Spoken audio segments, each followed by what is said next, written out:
Bonsoir à tous, je suis ravi de me retrouver là devant vous, encore une fois devant mon ordinateur, mais en tout cas en parlant à différentes personnes.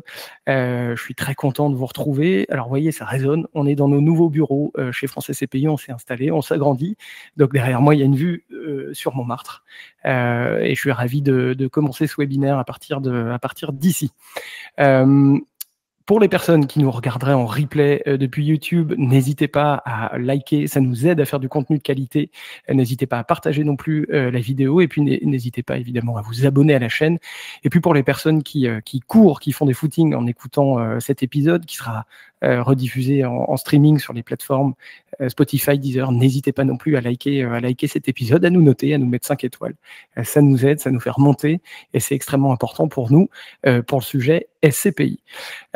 France SCPI, pour ceux qui ne nous connaissent pas, je vais vous dire ce qu'on fait. Eh bien, avant tout, on est un site qui permet d'investir de manière simple et évidemment en SCPI. Le but pour nous, c'est de donner l'information la plus concrète, la plus complète, la plus simple aussi, pour que tout le monde comprenne ce sujet. Alors, ça passe évidemment par toute la data qu'on compile depuis des années avec France SCPI, qui permet de comparer. Et puis, ça passe aussi par des actualités, par un site complet sur les actualités fraîches, que ce soit des acquisitions, que ce soit des augmentations de prix de part, mais aussi des baisses de prix de part, ça peut arriver. Et donc tout ça, on le permet ici. En d'autres termes, France SCPI, c'est une base de connaissances qui est à disposition de tous. Et puis, évidemment, vous l'avez compris, donc on permet d'investir en SCPI. Je dirais que notre travail, il démarre à ce moment-là, quand vous avez investi en SCPI à travers France SCPI. Il démarre pourquoi? Parce que le travail de conseil, le travail de suivi, il est extrêmement important et on est là tout au long des années pour vous suivre, pour vous conseiller. Et ce qu'il y a de très bien, c'est que si on fait un bon travail, vous allez nous conseiller par ailleurs, vous allez nous recommander et puis qui sait, vous allez aussi réinvestir. Donc ça, c'est extrêmement important. Il y a des personnes qui nous saluent de la Drôme, de Moselle, c'est très bien. Je suis obligé de vous rappeler également quels sont les risques quand on investit dans les SCPI. Alors, je ne vais pas m'étendre dessus et ce sera dans les disclaimers que vous retrouvez dans les descriptions de vidéos YouTube ou dans les descriptions d'épisodes sur les plateformes de streaming. Risque de non garantie de prix de part, évidemment, la part peut fluctuer. On est sur de l'immobilier à la hausse comme à la baisse. Non garantie du rendement, bien évidemment. Les performances passées présagent pas de l'avenir. Risque de liquidité, on va en parler succinctement tout à l'heure. Il y a évidemment des SCPI qui sont un peu moins liquides que d'autres, surtout en ce moment, surtout depuis 2 ans. Et puis, vous avez aussi un horizon de placement qui est à considérer, qui est fortement conseillé de plus de 10 ans. Vous pouvez sortir avant, mais en tout cas, nous, France SCPI, on conseille sur un investissement à plus de 10 ans. Je vous rappelle pas les risques liés à l'endettement, c'est extrêmement important. Maintenant que j'ai fait ce travail d'avertissement, on va tout de suite passer au programme, aux réjouissances. Donc, le but, c'est de prendre un 3/4 d'heure, 45 minutes. Moi, j'aime bien parler pendant 45 minutes parce qu'après, j'ai l'impression que les gens décrochent. N'hésitez pas à me couper, n'hésitez pas à me poser vos questions pendant ce webinaire, ce live. Moi, je veux que ce soit interactif. Si c'est pour faire un cours magistral devant mon ordinateur, c'est jamais ce qui m'intéresse. Je suis très content de savoir d'où vous venez. Je suis très content aussi de savoir quelles questions vous avez. Le programme des réjouissances, il est très simple. Le bilan. J'ai envie de vous parler de l'outil d'analyse et de notation que certains d'entre vous connaissent, peut-être pas tout le monde, et de vous dire exactement ce qu'on a pu améliorer, ce qu'on a pu apporter ces dernières semaines. Et puis les questions-réponses, je les mets à la fin, mais vous l'avez compris, il faut que ce soit interactif. Voilà. On est parti. Le premier point sur le marché, alors on aime bien ce schéma-là, vous le connaissez aussi pour la plupart d'entre vous, on aime bien parler de la collecte, l'évolution de la collecte nette par trimestre, par SCPI. Alors là, ce qui est intéressant de voir, c'est qu'en effet, on a connu une période d'euphorie, une période de toute puissance, machine à collecter sur les SCPI avec un point d'orgue en 2022 à 10 milliards d'euros. Alors c'était un peu les effets de l'épargne d'attente du Covid en 2020. Et puis en effet, il y a eu un coup d'arrêt brutal sur le marché des SCPI pas que les SCPI, mais évidemment les SCPI en ont pâti. Et donc en 2023, on a divisé par 2 la collecte nette, donc la collecte l'argent qui est investi sur les SCPI, et puis on a encore divisé par 2 en 2024. L'année 2024, je vais pas dire que c'était l'année horribilis, mais en tout cas, on a très peu collecté, et c'était des niveaux qu'on n'avait pas connus depuis le début des années 2000. Bonne nouvelle, nous avons l'impression, en tout cas en constatant ces chiffres et chez France SCPI, avec la demande que l'on peut constater, nous avons l'impression qu'on entre dans une nouvelle phase de marché, qu'il y a un tournant aujourd'hui. Pourquoi? Parce que on a une stabilisation de la collecte. On voit en effet qu'on est à 2,1 milliards sur ces 2 premiers trimestres. Donc on a l'impression qu'il y a une confiance, en effet, qui revient. Mais c'est vrai que il y a plus de sélectivité aussi de la part des épargnants, et ça, on va en reparler. Donc moins de volume, plus de sélectivité. On retrouve la confiance, du moins l'équilibre est évidemment très incertain, mais pour l'instant, on sent que les épargnants reviennent. Ça, c'est pour le point sur la collecte. Sur le rendement, toujours très intéressant, on aime bien montrer, pour mettre en perspective et surtout pour regarder ce qui s'est passé par le passé, on aime bien regarder depuis quasi 40 ans, donc 88-2025, le rendement. Alors, point très intéressant, c'est déjà que l'on constate que il y a une réalité essentielle dans les SCPI, c'est que la rentabilité des SCPI, elle évolue, c'est vrai, mais elle évolue peu depuis 40 ans. Surtout, ce qui est intéressant, je le répète encore, c'est que malgré les cycles économiques, les cycles immobiliers, la SCPI, bon an mal an, elle est toujours comprise dans cette bande passante entre plus 8 et plus 4%, donc jamais au-dessus de 8 ou une fois, jamais en dessous de 4. Et ce qui est intéressant, c'est que on remarque une stabilisation récente, donc depuis 2017. On commençait en effet à baisser sérieusement, et là on remonte. Alors 4,68, c'est la projection pour 2025, donc c'est une distribution qui est annualisée. Donc, c'est moins bien qu'en 2024, où on est à 4,72%, mais en général, la fin d'année est une phase de rattrapage. Donc, c'est intéressant, en effet, de voir que ce graphique, en tout cas, il illustre 2 points essentiels. C'est la résilience du modèle SCPI, qui est capable de s'adapter au cycle économique et notamment aux corrections qu'on a vues depuis 2 ans, et puis la perspective d'un rendement durable. Alors c'est vrai que on est autour de 4,5%, 4,55% de rendement en moyenne. Là, c'est une moyenne, et évidemment, vous le savez, vous l'avez compris, il y a des SCPI qui sont très très au-dessus, et beaucoup de SCPI qui sont en dessous. Alors je vérifie, je vous vois pas, mais je vérifie en même temps qu'il y a des questions, et il y en a en effet. Est-ce qu'on peut mettre la diapo en plus grand? Je vais essayer. Si vous me permettez. Je crois pas que je puisse. Peut-être plein écran comme ça. Vous me dites si c'est mieux pour vous. Mais je crains de ne pas pouvoir faire mieux.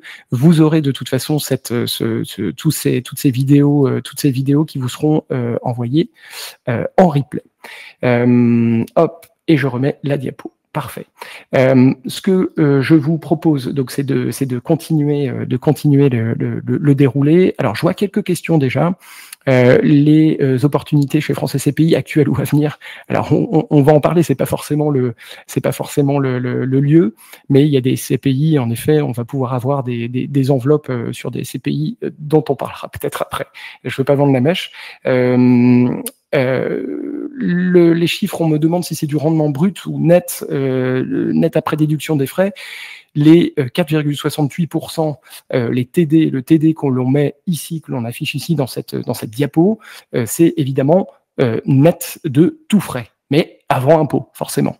Donc vous avez 4,68%, c'est ce que vous percevez sur votre compte bancaire avant de payer des impôts. Donc c'est toujours net de toute charge, mais avant déduction des impôts.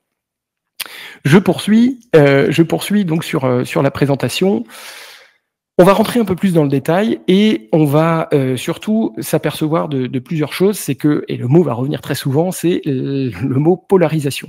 On a sur ce premier semestre, et on l'avait déjà remarqué, et on vous l'avait déjà fait remarquer depuis plusieurs webinaires, depuis plusieurs lives, on a une polarisation du marché qui se passe de plus en plus. Et alors là, on est clairement dans un schéma où, et je suis désolé pour les personnes qui nous écoutent, mais j'ai mis en comparaison la collecte nette des 5 premières SCPI, ici à gauche, donc qui est un graphique empilé, et en termes de volume, qui atteint quasiment les 600 millions d'euros de collecte. Et puis en face, à côté, à droite, on a le volume des SCPI, le volume de collecte, pardon, effectué par les SCPI restantes, donc plus d'une centaine. Et là, ce qui est assez incroyable, c'est qu'on a 5 SCPI qui collectent plus que la centaine de SCPI restantes. Donc c'est assez incroyable pour être notable. Alors dans ces 136 millions, on a évidemment Quorum Origine, on a Transition Europe, on a Comet, on a Épargne Pierre Europe, et ces SCPI, eh bien, elles sont en train de capter toute la performance toute la performance et surtout toute la collecte qu'on peut imaginer. C'est un marché qui est de plus en plus polarisé. Donc d'un côté, on a une poignée de SCPI emblématiques, visibles, et pas forcément pour les bonnes raisons. On pourra y revenir. Je vous passe des messages subliminaux, mais il y a aussi une question de marketing, de communication qui est de plus en plus forte sur les SCPI et qui concentre évidemment la confiance en tout cas accordée par les épargnants des capitaux. Et puis de l'autre, on a une multitude de SCPI plus petites ou plus traditionnelles, en tout cas, qui peinent à trouver leur place pour maintenir une collecte significative. Donc c'est vrai que ça fait quelques années qu'on fait ce métier avec Olivier, avec qui j'ai cofondé France SCPI, et c'est la première fois qu'on voit ce point. C'est un tournant important. Les investisseurs ne dispersent plus leur épargne, et en effet, ils choisissent des valeurs qui, selon eux, sont sûres et laissent de côté le reste. Alors, nous, on n'a jamais été dans un conseil moutonnier. On a toujours essayé d'inciter à diversifier nos clients, à diversifier les investissements de nos clients. On leur a toujours dit, voilà, s'il y a un gros flux d'épargne qui se tourne vers des SCPI, c'est pas mal, c'est un bon signe, ça montre l'appétence, ça montre aussi le pouvoir de conviction de la SCPI, mais peut-être qu'il faut diversifier, peut-être qu'il faut apporter dans son allocation une nouvelle SCPI, une nouvelle dimension. Donc ça c'est extrêmement important. On me demande qu'est-ce qui explique ces différences de collecte exactement. Il y a nécessairement et indéniablement un aspect rendement, je vais y revenir. Et puis il y a aussi un aspect forcément communication. Ces SCPI qui collectent énormément, elles ont déjà un affect particulier auprès des épargnants. Je citais Quorum, je citais Transition Europe chez Arkea, il y a également Iroko. Ces SCPI, elles sont connues et elles convainquent les épargnants comme on n'a pas l'habitude de les voir convaincre, c'est-à-dire à coup de communication. Elles se font connaître au-delà du réseau B2C, au-delà des sites comme France SCPI, et donc forcément, ça peut jouer sur la collecte. Je poursuis, et là vous allez voir que c'est en effet encore plus probant. La collecte, si on la regarde à travers le prisme des sociétés de gestion, donc évidemment dans les SCPI qui collectent, dans les sociétés de gestion qui collectent, on a je vais aller jusqu'à 5, mais en tout cas 3 sociétés de gestion qui sont en train de truster le marché. Donc on a Quorum, Arkea, j'en parlais, Iroko, un peu plus à la traîne mais quand même présent, Aldéran, et puis Atlan Voisin. Ces 3 sociétés de gestion, 5 sociétés de gestion, elles captent 1 euro sur 2, quasiment. Donc ça veut dire que dès qu'il y a 1 euro qui est investi dans les SCPI, dès qu'il y a 2 euros, il y a 1 euro qui atterrit, qui termine dans les fonds, dans un des fonds de ces 3 acteurs.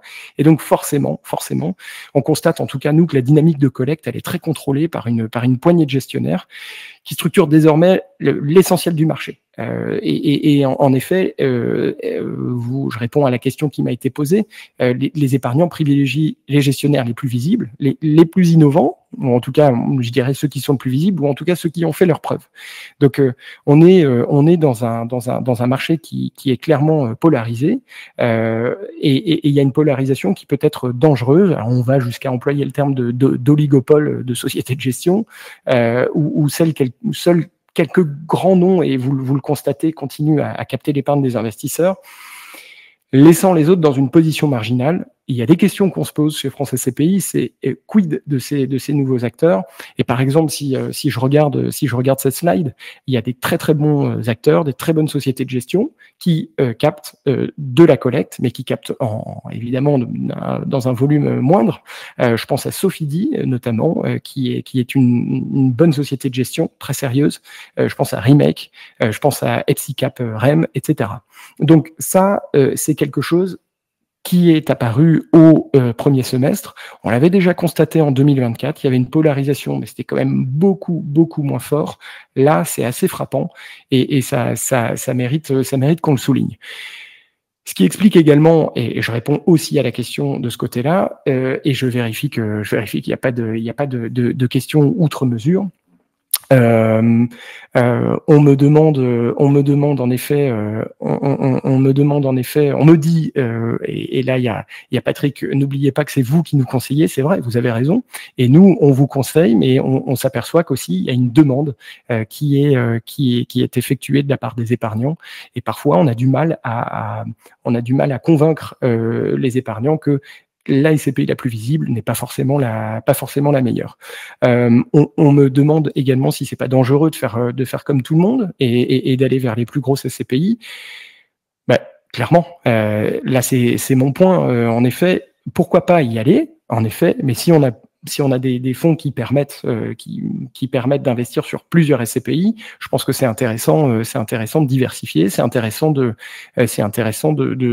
d'avoir une allocation qui est plus ouverte et qui permet d'aller voir ailleurs. Les sociétés de gestion qui collectent beaucoup, cet écueil-là, on l'a connu avec Olivier au démarrage de France SCPI.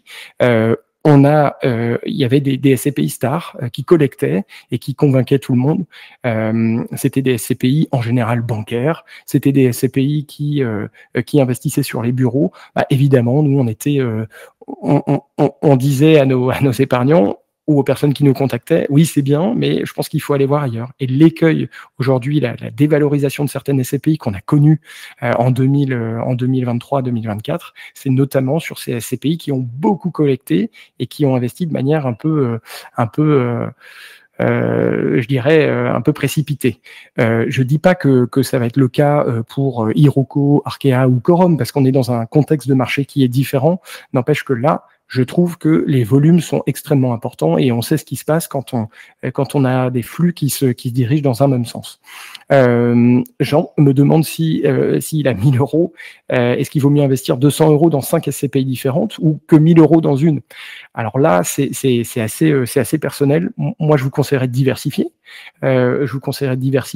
Et il faut que les minima de SCPI le permettent, parce que forcément, quand vous avez 1000 euros, il faut trouver des SCPI qui acceptent des minima d'investissement de 200 euros au maximum. Donc voilà, moi j'aime bien diversifier, j'aime bien dire à mes clients, il va falloir aller sur plusieurs SCPI. Il y a Pierre qui me dit qu'il peut y avoir des problèmes en effet à la sortie, c'est vrai. Je suis entièrement d'accord. Il peut y avoir des problèmes à la sortie, d'autant que les modèles sont en train de changer. Je pense notamment à des SCPI. Je dis pas que ce sera le cas.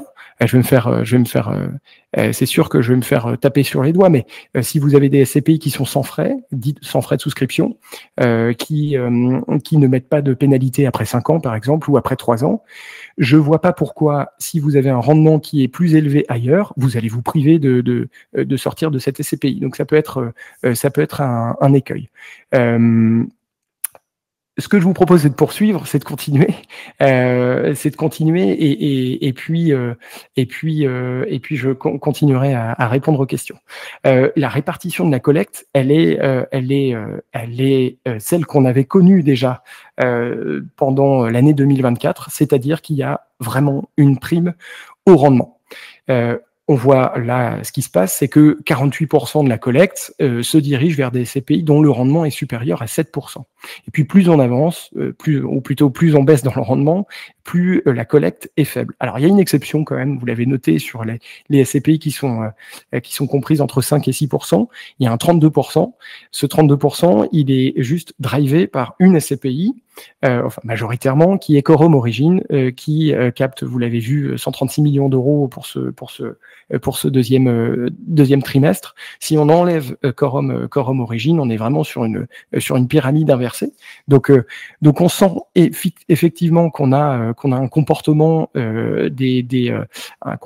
des investisseurs, des épargnants qui se dirigent vers une poignée de SCPI dites stars avec des rendements supérieurs à 7%. Et puis de l'autre côté, encore une fois, polarisation, donc polarisation à plusieurs niveaux. On a une majorité de SCPI qui offrent des rendements qui sont plus raisonnables et durables, mais qui peinent à attirer des nouveaux capitaux. Donc les épargnants en 2025, ils veulent du rendement, je les comprends. Il y a une soif de performance qui renforce encore la concentration de celles qu'on a déjà vues sur les slides précédentes.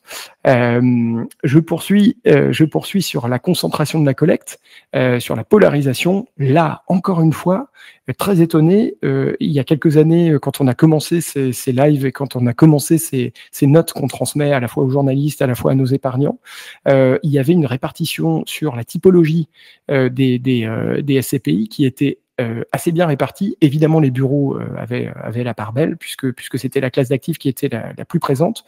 Et on se rend compte aujourd'hui qu'il y a 90%, donc 9 euros sur 10 investis dans les SCPI qui vont vers des SCPI diversifiés. Alors, il y a plusieurs choses là-dedans. C'est que la majorité des SCPI aujourd'hui qui se créent se disent diversifiés. Donc là, il n'y a aucun sujet. Et puis, on a aussi, ce qu'on remarque, c'est qu'il y a une tendance à délaisser les SCPI thématiques. Vous voyez ici santé, logistique, qui est assez frappante. En 2019, encore une fois, ou même 2020, c'était des SCPI qui étaient les SCPI entre guillemets à la mode, qui avaient le vent en poupe. Donc, on a une préférence actuelle des investisseurs, de vous, des clients, qui se dirigent vers des outils, des instruments qui sont eux-mêmes diversifiés, qui peuvent en tout cas, dans la tête des épargnants, faire face à un contexte où il y a une incertitude économique, il y a une incertitude immobilière qui est très forte. Et on se dit, OK, si jamais j'investis dans une SCPI diversifiée, elle sera capable d'amortir des chocs sectoriels plutôt que de parier sur une seule thématique. Alors, il y a quand même une limite à cela, c'est que la SCPI diversifiée, elle est définie par le fait d'avoir 3 thématiques au minimum. Donc 3 thématiques, j'entends 3 typologies d'actifs, donc ça peut être la logistique, des bureaux, de la santé par exemple, et que aucune de ces catégories ne dépasse 50% dans l'allocation. Voilà. Donc vous pouvez avoir des SCPI qui sont diversifiés, mais qui ont 49% de bureaux. Donc il faut aussi mesurer cela. Nous, la question qu'on se pose, c'est évidemment comment on va faire pour voir ces SCPI qui sont des SCPI thématiques remonter dans les classements, remonter dans l'appétence qu'ont les épargnants. Il y a Jean-Claude qui me dit que Pierre Val Santé avait la cote. Aujourd'hui, elle peine un peu. Ouais, elle peine beaucoup. Je prends pas de gants. C'est des gérants qui sont sérieux, qui font bien le travail, mais qui en effet ont des écueils. Et l'écueil, en l'occurrence, qu'ils ont pu avoir, c'est en effet d'acheter en VFA, en vente en l'état futur d'achèvement. Et donc, en effet, ils se retrouvent avec un rendement plombé. Qui dit rendement plombé dit épargnants qui veulent sortir, qui veulent arbitrer, qui dit épargnants qui veulent sortir, dit part en attente et donc ils sont obligés de solder, peut-être, ils vont être obligés de solder une partie de leur patrimoine. Je n'en sais rien, c'est à eux de faire leurs arbitrages et donc forcément, elle en pâtit. Pourtant, elle a des bons fondamentaux. On parle beaucoup de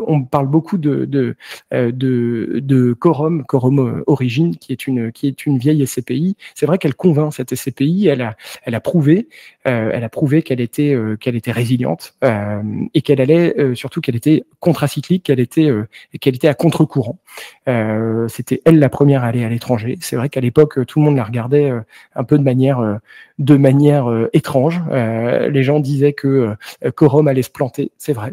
Et aujourd'hui, elle est en train de prouver que depuis quasi plus de 10 ans, elle est sur le podium. Alors, elle est sur le podium de la collecte, c'est vrai, mais elle n'est pas sur le podium du rendement. Et ça, c'est fort. Elle arrive toujours à convaincre, malgré un rendement qui est pas des mieux disants. Je poursuis. Donc sur cette polarisation, on a aussi une polarisation qui se passe sur la géographie. Ça, c'est un point extrêmement important. Nous, on le voit aussi dans la demande qu'effectuent les épargnants, que vous effectuez sur le site. On a beaucoup de SCPI qui se déterminent comme étant 100% européennes, ou en tout cas majoritairement européennes. Et là, on le voit typiquement sur la collecte du deuxième trimestre, mais c'est aussi vrai sur la collecte du premier semestre au global. On sent une forte appétence, on sent une vague de SCPI qui se crée, ou en tout cas qui se tourne vers le secteur européen. Cette direction de l'épargne, c'est pas qu'elle nous fait un peu peur chez France SCPI, mais c'est qu'on se pose des questions. Et souvent, quand il y a un mouvement, encore une fois, qui est massif dans un sens, on aime bien prendre du recul et se dire, est-ce que on va vers ce mouvement, est-ce qu'on va vers ce flux pour les bonnes raisons? Parfois, j'ai l'impression que certaines SCPI, certains gérants se dirigent vers l'Europe en n'ayant pas les compétences, c'est vrai, et surtout se dirigent pour répondre à une demande, ce qui n'est jamais bon, et la demande, elle est souvent liée à la fiscalité. On nous parle de fiscalité plus adoucie, oui, mais attention, encore une fois, quand on investit sur une SCPI pour des raisons fiscales, ou quand on investit de manière générale pour des raisons fiscales, il y a des chances pour que ça ne se passe pas bien. Donc là, on voit aussi une polarisation sur ce point géographiquement. Donc on se rend compte évidemment qu'il y a une nouvelle distribution des cartes géographiques pour un modèle qui est devenu massivement européen. On voit aussi un nouveau terrain de jeu pour les SCPI qui sont les États-Unis. Alors c'est vrai que ça peut interroger, mais c'est intéressant. Alors c'est Quorum qui est précurseur dans cette nouvelle approche, encore une fois, avec une SCPI qui s'appelle Quorum USA, sur laquelle on a peu de recul, mais qui présente des perspectives très intéressantes. On a d'autres SCPI qui sont en train de se décider à aller sur ce terrain de jeu des États-Unis. Je pense notamment à un fonds d'investissement américain qui est en passe de lancer sa SCPI, donc produit franco-français, mais sur des investissements aux États-Unis. Donc on sent qu'il y a quelque chose qui est en train de se tramer. Je regarde toujours si vous avez des questions. Alors il y a des gens qui sont, je remarque, qui sont des détracteurs de l'investissement en Europe, mais plus que des détracteurs, en fait, des personnes qui disent des choses qui tombent sous le sens. En effet, la fiscalité peut changer, c'est vrai. Clairement, c'est un point important. Et puis quand vous investissez à l'étranger, alors hors zone euro et puis aux États-Unis aussi, c'est vrai qu'il y a un risque de change qui est important. Et oui, une personne qui dit US égale attention au cours de change, je suis d'accord. Et c'est un risque supplémentaire, même si ça permet de diversifier, la classe d'actifs. Alors dernière slide avant de passer à l'outil que je voulais vous montrer, c'est évidemment le podium. Alors je sais que ce n'est que temporaire puisque souvent on me dit, oui mais attendez, comment vous faites pour faire un comparatif 2025? Alors on est bien d'accord, c'est la distribution annualisée. Donc, il peut se passer beaucoup de choses entre le 30 juin et le 31 décembre. Ce qui est intéressant ici, quand on regarde la partie gauche, donc qui est le classement 2025, c'est que on est bien d'accord, donc il y a une distribution annualisée, les performances passées présagent pas de l'avenir, on est bien d'accord. Ce qui est intéressant, c'est qu'en vert, vous avez les nouveaux entrants dans ce classement. Et donc, on se rend compte d'une chose, on se rend compte que le classement 2025, il n'a absolument rien à voir avec celui de 2024. On a 70% du classement qui est renouvelé, et ce classement, évidemment, il est tout simplement constitué par le taux de distribution décroissant, le rendement décroissant. Donc, on se rend compte qu'il y a des nouveaux entrants, mais de la même manière qu'il y avait quasiment que des nouveaux entrants, enfin 6 sur 10 en 2024 par rapport à 2023. Donc nous, à chaque fois, on se dit c'est extrêmement intéressant, c'est extrêmement positif. Entre 2024 et 2025, il y a 3 SCPI qui restent, qui sont Mistral Sélection, Transition Europe et Comet, mais qui baissent aussi dans le classement, et c'est normal. Et ce qu'il y a d'intéressant aussi là-dedans, ce que l'on remarque, c'est que les points hauts sont évidemment supérieurs d'année en année. On passe à 12,50 de points hauts en 2025 contre 11,18 en 2024. Le point bas, c'est la même chose, tout est décalé.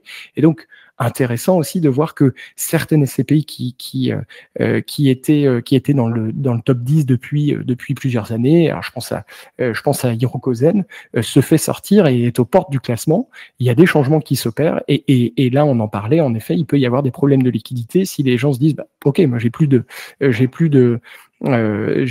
d'intérêt à rester sur des SCPI qui fournissent moins que ce qu'il peut y avoir par ailleurs. Je n'ai pas de pénalité de sortie, je n'ai pas de frais de souscription à payer lorsque je ressors, je vais arbitrer. Donc en effet, là, il peut y avoir un petit écueil. Je poursuis les questions. La hausse des TD est énorme, en effet, c'est vrai. On a des rendements qui sont très liés à la hausse des taux, évidemment, donc qui sont dans un moment de marché qui sont extrêmement intéressants. Je ne vous cache pas qu'il y a un effet relutif aussi dû au délai de jouissance, c'est sûr. Et puis, Pascal me dit que les nouveaux entrants auront du mal à conserver ces taux de rentabilité élevés. C'est clair et net. On n'aura pas on n'aura pas des taux de distribution sur ces SCPI qui continueront de monter. Il y aura forcément une érosion, c'est-à-dire que Wemo One, qui est une SCPI qu'on suit de près parce qu'on la trouve intéressante, cette SCPI, évidemment, à un moment donné, son rendement ne peut pas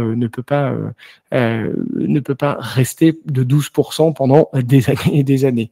Voilà. Si je dois conclure, ou en tout cas si je dois résumer tout ce que je viens de vous dire, donc ce qui s'est passé au premier semestre, deuxième trimestre, mais en tout cas plus globalement au premier semestre, on a une stabilité qui est retrouvée, 2,1 milliards de collecte au premier semestre. Même si évidemment on est loin des pics de 2022, il y a une polarisation qui est extrême. Entre parenthèses, dangereuse, point d'interrogation, je vous laisse répondre à cette question. Il y a 5 SCPI qui collectent 55% qui captent 55% de la collecte. Bon, on parle d'oligopole en gestation. Alors c'est pas pour faire savant, mais c'est effectivement ce que l'on remarque, c'est qu'il y a 3 voire 4 SCPI de sociétés de gestion qui trustent le marché, qui captent 47% des flux. Nous, on aime bien la diversité et surtout on aime bien laisser le choix et avoir le choix en tant qu'épargnant, en tant que conseiller aussi. Et donc on est assez dérangé de voir que plus ça va, plus les épargnants se dirigent vers les mêmes SCPI, vers les mêmes sociétés de gestion. N'hésitez pas à nous appeler pour nous demander conseil. Il y a un rendement qui est solide, c'est vrai, 4,68 pondéré. On est dans cette machine à rendement stable depuis 40 ans, même si je rappelle que les performances passées présagent pas de l'avenir, mais en tout cas, la SCPI, je ne vais pas dire qu'elle tient ses promesses parce que je vais me faire encore une fois taper sur les doigts, mais en tout cas, elle est dans ce pourquoi elle existe. Elle est dans sa zone de confort. Il y a une course à la perf quand même qui se fait, qui est pas forcément saine, en tout cas, qui fait la part belle aux SCPI qui sont supérieurs, qui fournissent des TD supérieurs à 7%. Il y a une diversification et un virage européen qui s'opère, à voir comment cela évolue, à voir comment les gestionnaires, et je lisais des échanges sur des forums où on nous disait ce gérant-là achète des biens, il a une expertise. Non, c'est pas vrai. C'est pas parce une SCPI ou parce qu'un gestionnaire achète des biens, fait des acquisitions de biens à l'étranger, qu'il a une expertise reconnue. Non. Il sait acheter, peut-être, mais l'expertise reconnue, elle est 1 sur la gestion, 2 sur la revente et sur la gestion notamment de la plus-value, comment on peut arbitrer. Voilà ce que j'appelle une expertise. Je continue sur les questions. Alors, il y a Jean qui me pose une question, qui me dit pourquoi c'est souvent compliqué, voire impossible de souscrire au réinvestissement des dividendes si cela n'a pas été fait au départ. Oui, je pense que vous pouvez, en tout cas on peut vous aider. Je vous invite à contacter un expert, un conseiller de France SCPI, et on pourra vous aider à essayer de remettre ça en place. Il me semble que c'est possible. La distribution annualisée n'est pas parlante. La SCPI doit avoir au minimum 1 an pour que ce soit significatif. Alors, c'est pas représentatif, Jean-Claude, je suis d'accord avec vous, et c'est bien pour ça qu'on appelle ça une distribution annualisée, et pas un taux de distribution annualisé. N'empêche que toutes les SCPI qui sont là dans ce classement, elles ont 6 mois de distribution, et donc on peut les comparer entre elles. On me dit également que c'est un peu dangereux, Christian me dit, c'est un peu dangereux de faire toute la stratégie sur des véhicules récents. Les rendements sont excellents au lancement de la SCPI, et un classement un classement sur des SCPI en rythme de croisière serait plus parlant. Oui, c'est vrai, et en même temps, c'est intéressant aussi de voir comment se comportent les plus anciennes SCPI, de voir l'évolution de toutes ces SCPI, comment elles voient l'avenir, et puis comment elles captent de la collecte aussi, parce que ça montre aussi l'appétence que peuvent avoir les épargnants. Alors justement, c'est une transition super. Merci Christian. Pour parler de notre outil. Alors je vais tout de suite me rendre sur l'outil que je vous ai ouvert ici. Hop. Donc certains d'entre vous le connaissent, pas tout le monde évidemment. Alors il y a plusieurs onglets, il y a 4 onglets ici. Le premier c'est les disclaimers, je ne vais pas vous les relire, vous les connaissez. On va aller directement sur Perspective 2025. Alors c'est un outil qu'on a constitué il y a quelques années maintenant. Et qui s'améliore évidemment de version en version. On a rajouté des items, on a rajouté des champs pour que la lecture pour vous, pour les épargnants, soit plus facile. Alors je vous ai pas montré comment on y allait, mais on va sur le site de France SCPI pour y avoir le droit. Vous avez un bouton en haut, un bandeau jaune qui vous permet de télécharger l'outil, et là vous avez accès à l'outil gratuitement. Il y a ce classement qui est fait dans cet outil. Alors j'espère que vous voyez mon écran. Merci Jarosla de dire qu'il est top ce tableau, et je vais vous expliquer. C'est un document qui est partagé. Oui, je vais pas vous mentir. Évidemment, il faut que vous laissiez votre nom, prénom et vos coordonnées pour y avoir accès. Mais en tout cas, oui, c'est un outil qui est gratuit et qui est partagé. Si je regarde les choses. Ici, donc on a fait dans cette colonne A le classement, et donc le classement décroissant qui est lié au TD 2025. Donc il y a 2 étoiles pour dire que attention, c'est annualisé. Et donc en effet, on voit ici par SCPI l'évolution de ce TD. Donc vous avez le TD en 2025, en 2024, en 2023, etc. Donc ça permet de voir l'évolution. Ici, vous avez la position 2025 par rapport à 2024, donc c'est exactement ce que je vous montrais tout à l'heure en résumé. Donc on a par exemple la Mistral Sélection qui est 2e aujourd'hui par son rendement, qui a gagné 7 places. À contrario, on a je sais pas moi, Reason qui a perdu 6 places, qui est 7e, qui était première l'année dernière, etc. Donc nous, avec tout un tout un tas de lectures, de filtres et d'indicateurs que l'on observe, et depuis des années, on arrive à donner notre perspective, notre note de perspective.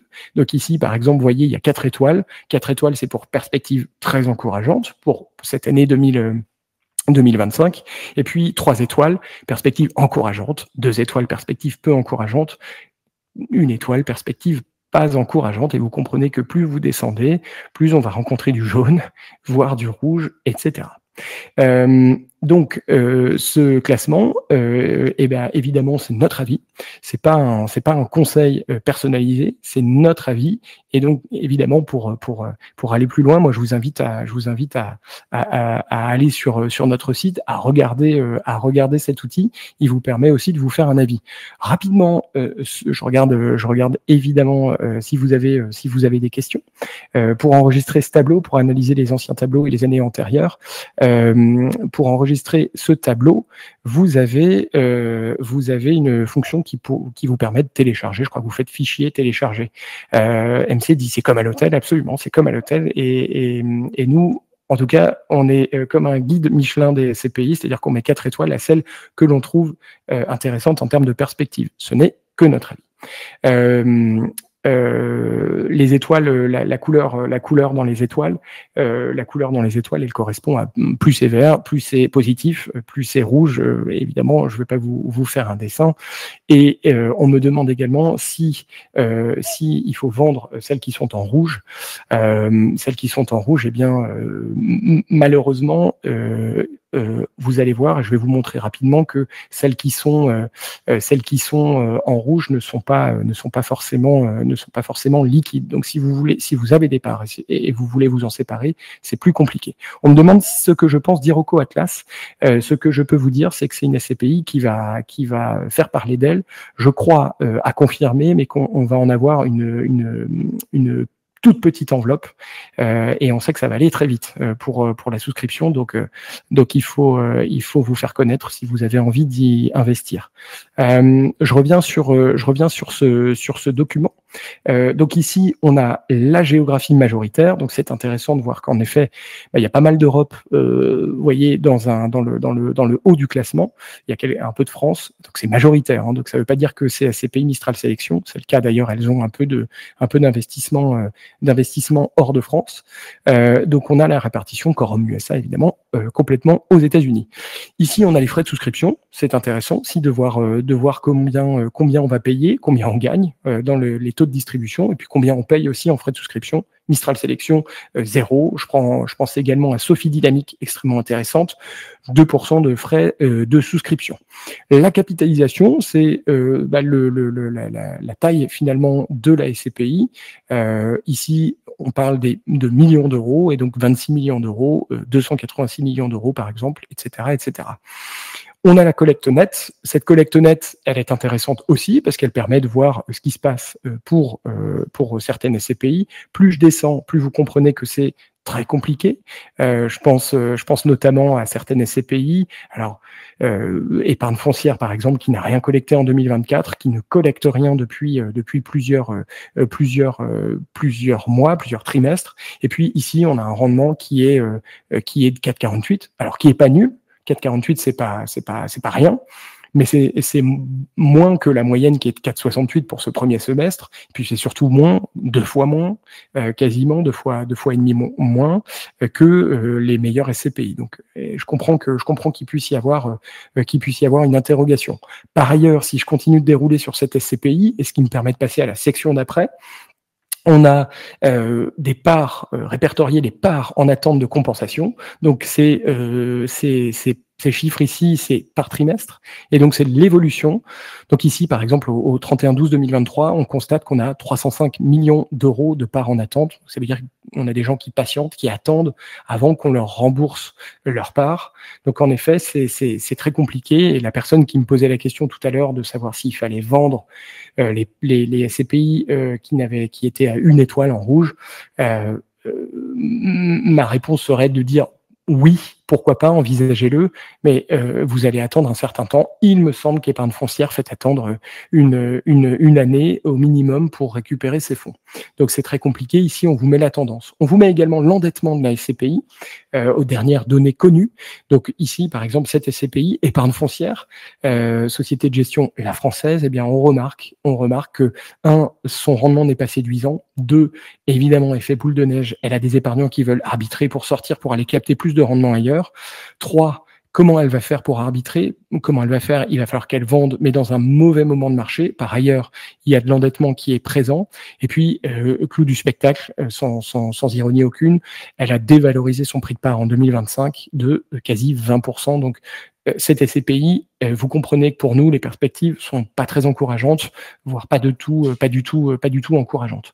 On a également ici répertorié le prix de souscription pour chaque SCPI et puis la valeur de reconstitution pour chacune d'entre elles. La valeur de reconstitution, c'est une valeur qui permet, et je vous explique ça de manière très familière et très raccourcie, c'est une valeur qui permet de savoir si le patrimoine de la SCPI que j'ai acheté vaut, en tout cas est valorisé et se reconstitue de manière supérieure à mon prix de souscription ou inférieure. Là, par exemple, pour épargne foncière, je constate que 670, mon prix de part est sous-coté par rapport à la valeur de reconstitution. Donc oui, mais la SCPI a dévalorisé de 20%. Si je remonte dans les SCPI dont les perspectives sont beaucoup plus encourageantes, on s'aperçoit que, je vous prends l'exemple de Sophie Dynamique par exemple, le prix de souscription est de 315 €. Au 31/12/2024, qui est la dernière donnée connue pour nous, on a un delta entre les deux qui est de 8,3%, ce qui veut dire, sans que je rentre dans le détail, que cette SCPI a une probabilité qui est intéressante un jour de revaloriser son prix de part. On ne peut pas dépasser les 10% quand on est une SCPI. Je vérifie pendant ce temps-là les questions. Les reconstitutions, les valeurs de reconstitution au 30 juin 2025 sont données au compte-gouttes et certains décident de ne pas les communiquer ou de les communiquer en fin d'année. Donc on attend de les récolter. On me dit qu'on parle beaucoup de distribution, mais quid d'un investissement en nue propriété en vue de reconstituer la pleine propriété au moment de la retraite? Indéniablement, c'est une bonne manière d'investir. C'est clair. Ça permet de faire exactement ce que vous dites, c'est-à-dire de profiter d'un levier qui est de la réduction du prix de la part en contrepartie d'un blocage pendant plusieurs années. Faut-il encore ne pas avoir besoin de revenus complémentaires? Et malgré tout, tout ce qu'on dit là n'empêche pas de faire une sélection qui est pointue pour avoir accès aux meilleurs SCPI, même en nue propriété. On me demande si PFO2 est en mauvaise passe, Jean-Pierre. Alors, elle s'appelle plus PFO2, mais je crois Perial O2 maintenant. Oui, c'est pas génial ce qui se passe. En effet, si je retourne sur le classement, sur notre classement, on l'a. Vous voyez, elle est ici. En effet, c'est pas très positif, 4,70% de rendement. On a des parts en attente qui continuent d'augmenter. La SCPI est endettée et par ailleurs, elle a dévalorisé son prix de part de 16% alors en 2023 et elle reste surcotée, 164 € son prix de part de 7%, de plus de 7% par rapport à sa valeur de reconstitution. Donc en effet, je vous confirme que les perspectives sont pas très réjouissantes. Malgré tout ce qu'on se dit, cette SCPI continue de fournir un rendement de 4,7%. Je continue, j'essaye de dérouler. Jean, bonne soirée si vous devez nous quitter, pas de problème. Les clés de démembrement sont si défavorables au rendement en pleine propriété? Non, c'est pas vrai. Rodolphe, il faut faire, ce sont des histoires de calcul. Ce sont des histoires de calcul et il y a certaines SCPI pour qui, en effet, c'est très défavorable et d'autres pour qui c'est très favorable. On me pose des questions, je remarque, on va peut-être faire un webinaire dessus, on va peut-être faire un live dessus. Il faut que vous nous disiez si vous avez envie. On me pose la question de savoir si quels sont les risques en nue propriété. C'est exactement les mêmes que en pleine propriété, mais vous avez en plus un risque de dévalorisation du prix de part en étant bloqué. Pourquoi je vous dis ça? Parce que si vous dites j'investis sur de la nue propriété pendant 5 ans, vous ne pouvez techniquement pas sortir pendant 5 ans. Ce qui n'est pas le cas en pleine propriété. Alors certes, on voit aujourd'hui qu'il y a quelques écueils, que vous pouvez être bloqué, et ne pas sortir, mais vous rajoutez encore une flexibilité en moins en investissant en nue propriété. Il y a évidemment des avantages à investir en nue propriété qui sont au-delà de la pleine propriété. Pierre me demande pourquoi ce serait pas le moment de rentrer sur épargne foncière. Alors moi, en général, je vous laisse y aller si vous avez envie. Moi, je trouve que les perspectives sont pas très encourageantes. Je suis pas pour. Et par ailleurs, oui, vous avez des perspectives dans l'absolu, puisqu'elle est assez bas. Vous avez des perspectives de revalorisation, qui sont supérieures à ce que vous pouvez avoir autrement. Mais je serais vous, j'attendrai un petit peu. En tout cas, il peut se passer des petits problèmes encore de liquidité sur cette SCPI.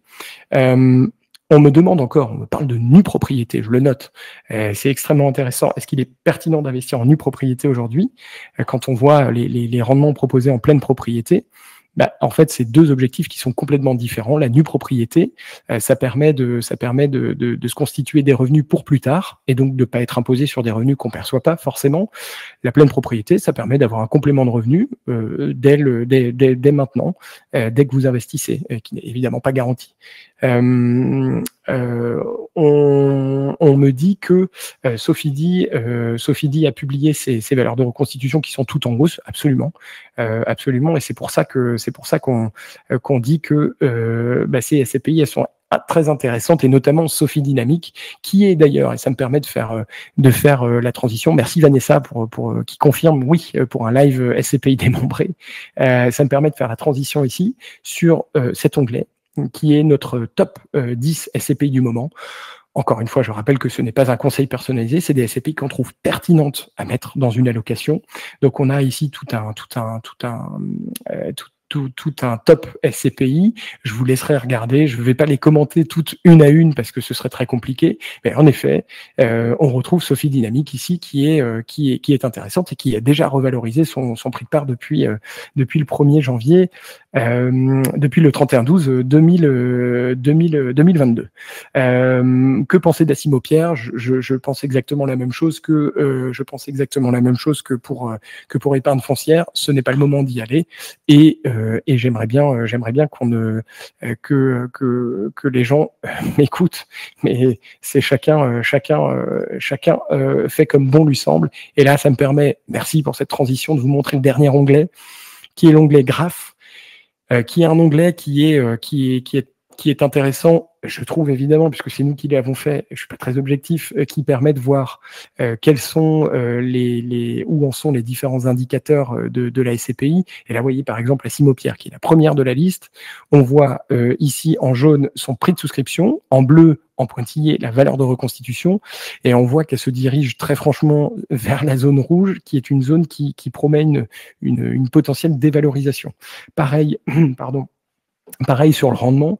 Ici, en violet, on a la moyenne de distribution année après année. Et puis, en histogramme, en barre, en couleur, on a le rendement de la SCPI. Et donc, on voit que depuis quelques années, le rendement baisse fortement. Donc, on passe de 4,41 à 3,50, puis 3,50. Moi, en tant qu'épargnant, j'ai pas envie d'investir sur cette SCPI, mais ce n'est que mon avis, parce que 3,5 de rendement, je peux avoir quasiment 3 fois plus, probablement avec plus de risques, peut-être avec un portefeuille avec moins d'historique, mais je préfère avoir un peu plus de rendement si c'est le rendement que je cherche. Voilà ce que je peux vous dire. Ce document est disponible sur votre site? Oui, Patrick, absolument. Il est sur la page d'accueil, le bandeau jaune, tout en haut sur notre site, je le répète, sur la page d'accueil de notre site françaiscpi.com, sur la page d'accueil, le bandeau tout en haut. Les clés de démembrement. Alors, j'ai beaucoup de questions, c'est incroyable sur le démembrement. J'y répondrai probablement et on va faire un webinaire pour les personnes que ça intéresse, un live.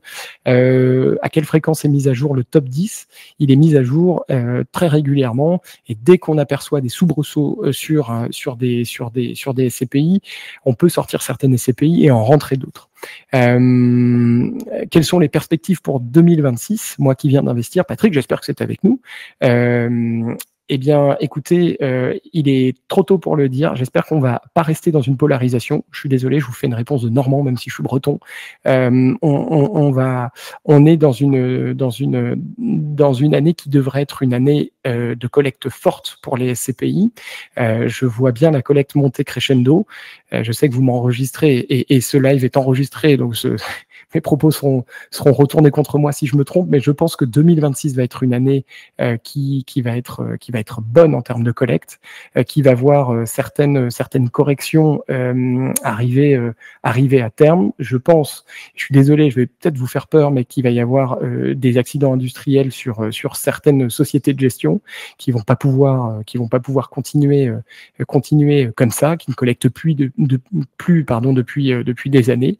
Il va y avoir une concentration de marché, donc éjection de certains acteurs, et puis des acteurs qui vont continuer de monter en puissance, pas forcément ceux qu'on voit dans le top 10 aujourd'hui ou dans le top collect, mais en tout cas je pense que ça va se passer. À quoi correspond le report à nouveau? Yann me pose la question, Patrick, je sais que vous enregistrez, merci de me le préciser. Le report à nouveau, évidemment, ça c'est la cagnotte.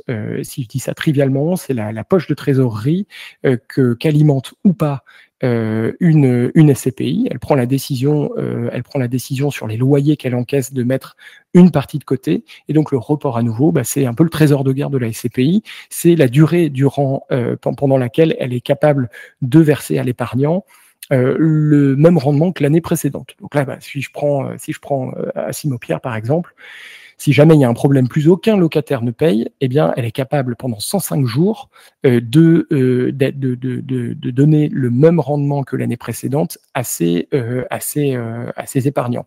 C'est quelque chose c'est un indicateur qui est extrêmement intéressant. Je fais attention au temps. Vous voyez, par exemple, je vous prends des CPI comme allez, je vais prendre Altixia Commerce, par exemple. Altixia Commerce, elle a servi un rendement ici, vous voyez, qui est en 2023 de 5,31. Un autre rendement qui est de 5,10 en 2024, donc on est à peu près dans la même zone. N'empêche qu'entre les deux, et si on regarde, et ça fait partie de notre expertise aussi, si on regarde un peu, si on ouvre le capot, on s'aperçoit que le report à nouveau, la réserve de trésorerie dont elle peut servir, a diminué très fortement, a diminué, passé de 95 à 22 jours. Pourquoi? Parce qu'elle s'est forcément servie de ce report à nouveau pour constituer un rendement qui est quasi semblable. Donc c'est intéressant de se dire, ok, moi je choisis une SCPI, elle a un rendement stable. Oui, mais elle a un rendement stable, il faut aller plus loin, il faut regarder aussi ce fameux report à nouveau. Ce rapport à nouveau, il indique aussi comment est la santé de la SCPI si elle se sert pour servir un rendement équivalent. A contrario, vous avez d'autres SCPI qui n'alimentent pas ce report à nouveau. Je prends l'exemple de Quorum.